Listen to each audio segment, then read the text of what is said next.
একদিন ধরে নেয়। আমরা মূলত হলো 4 জুন থেকে শুরু করে আজ পর্যন্ত আমরা এই মাঠে আছি। বিশেষ করে এখানে আমরা যখন শুরুতে বসেছিলাম তখন আমাদের ছিল শুরুতে অবস্থান কর্মসূচি।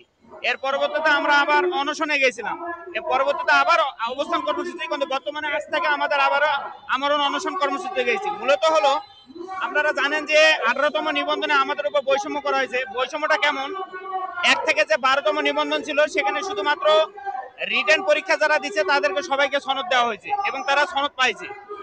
13 থেকে 17তম নিবন্ধন যারা পরীক্ষা দিয়েছে সেই নিবন্ধন পরীক্ষাতে তারা ভাইবার সময় ভাইবার অ্যাডমিট কার্ড নিয়ে প্রবেশ করেছিল এবং তাদেরকে যখন ই সনদ দেওয়া হয়েছিল তখন ওই ভাইবার ই সনদে তাদের ভাইবার মার্ক ছিল।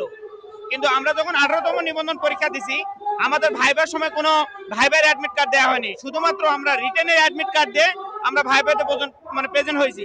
তাহলে এখান থেকে বোঝা যায় যে যতগুলো আমাদের পরীক্ষা দিছে 80,000 প্লাস, প্রত্যেককে সনদ দেওয়ার কথা ছিল, কিন্তু কোন কারণে কোন যুক্তিতে আমাদের ই সনদ দেওয়া হলো না এটার আমরা আজও সুনির্দিষ্ট তথ্য পাইনি। এবং তারা বলছিল তাদের এক একটা ভোটে আমাদের এক একটা ভোটে 30টা কোন প্রার্থী থাকে, 30 জনের ভিতর 29 জন ফেল, একজন পাস।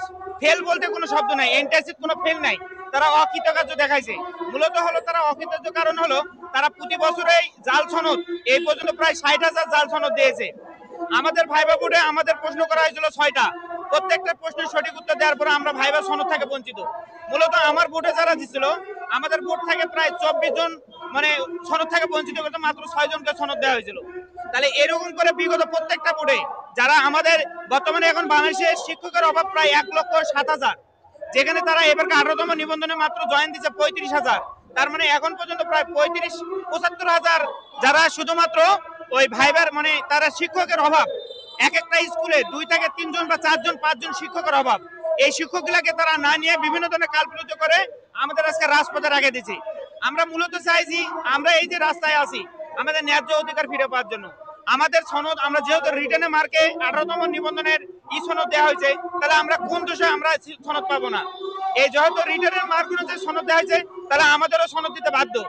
আমরা সনদ নিয়ে আমাদের যদি সর্বোচ্চ মার্ক থাকে তাহলে সেই মার্ক অনুযায়ী আমরা আমাদের মেধা তালিকায় যদি আমরা চাকরি পাই, আমরা তাহলে যোগ্যতা অর্জন করতে পারি, তাহলে আমরা স্কুলে জয়েন দেবো বা কলেজে জয়েন দেবো। যদি আমাদের ওই মার্ক না থাকে তাহলে আমরা জয়েন দেবো না। এনটিআরসি এবং আমরা শুধু বাংলাদেশ শুধু এনটিআরসি না, এনটিআরসি সচিবালয়, প্রধান উপদেষ্টা, বিভিন্ন ধরনের রাজনৈতিক প্রেক্ষাপট, বিভিন্ন ধরনের সংবাদ সম্মেলন সব জায়গাতে আমরা গেছি, কিন্তু আমাদের একই বিষয় বলা হয়েছে যে আপনাদের ন্যায্য অধিকার এটা দেওয়া উচিত। কিন্তু আমাদের শুধুমাত্র এনটিআরসি যিনি চেয়ারম্যান তিনি আমাদের বিষয়টাকে কখনো ভাবে মেনে নেছে না। তারা বলে যে এটা আপনাদের উপর দেখা হচ্ছে, আমরা দেখতেছি, কিন্তু কোন যুক্তিতে কিভাবে দেখতেছে আজও তার উত্তর পাচ্ছি না। আমরা আজ থেকে প্রায় 4 মাস ধরে আজকে রাস্তায় আছি, খায়ে না খায়ে অনাহারে।